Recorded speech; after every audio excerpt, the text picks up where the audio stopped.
Today I'll probably be talking to my insurance guy, and hopefully they didn't screw up. I have a bad feeling that they have. So that way I can transfer 10,000 to that account, and I feel great about it. It's the first one that I've had, and the interest rate that I was thinking about this. The interest rate right now they get about 13 interest rate plus the dividends. So right now it's about 13 to 17%. So in 7 years you double for sure. Okay, in almost 5 years you'll double your money. Okay, and what it is, it's like my sister, the compounding interest is not 13%. Her compounding interest is more like the interest goes up as the value of the account goes up. So it's not 13%. It's something like, just off the top of my head, maybe guessing, maybe like 25%. In 7 years' time, the original interest is going to grow. Okay, so on her original amount. So her original amount, let's say, I don't know, I think it was 150,000 that she put in. Okay, it's already doubled in 6 years or so. Her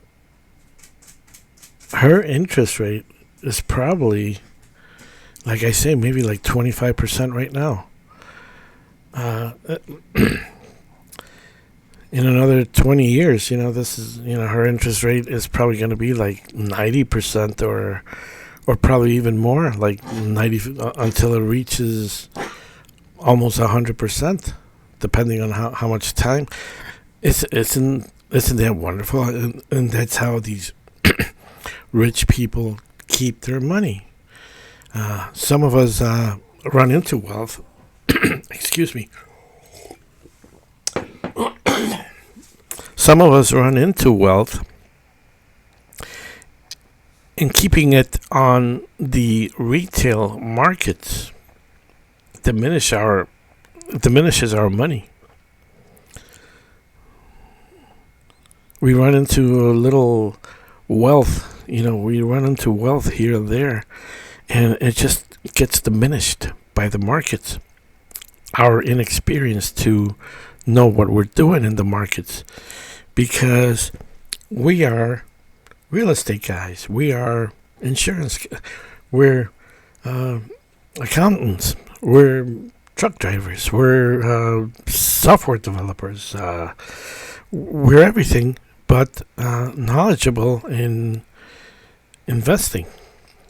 And all of a sudden you have a bunch of money and you put it in the markets, and you have no idea, you have no clue what you're doing. Like I say, don't play in the stock market, because the stock market is always going to beat you. It's always going to beat you. You put it in this, all you have to do is worry about it once a year. When you get your check, you pay your premiums. You pay the insurance to keep the account going, and at the same time you get paid. If you want to redeposit the money, you can, or do whatever you want with the money. So that's your job that you have to do once a year. If you don't do it, they cancel the policy, and they return the money and all that, and all that compounding is lost.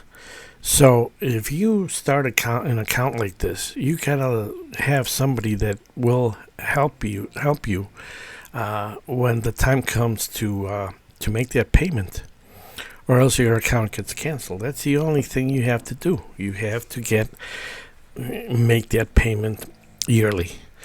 Uh, the interest alone is, it's more than, there's no such thing as auto pay.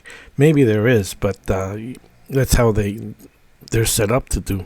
They you don't pay the premium. The policy's canceled, the money's returned to you, whatever's left, and all the compounding. Let's say if you're getting 100% interest, you're almost at 100%. You lose all that. Some people lose the compounding. They cancel their policy. They don't pay. They get wacky. They lose their minds, and they don't have that security anymore. So I know I got off the subject, but I'll put it in the title. This is about grayscale and crypto trust and wealth. Something that I was thinking about the other day. Okay, so that's pretty much it for now. We're doing pretty good in the markets, and keep that in mind. That interest rate is not. You start out with 13%, and every year it's just you start getting more and more and more interest. It makes these high yield dividend stuff. It puts them to shame. It puts them to shame, guys. If you have 5,000, 10,000 laying around, start a policy. And make sure that it's an IBC practitioner, and let me know if you find somebody good, so we can keep a tab of them. Anyways, that's it. Take care, guys. Bye bye.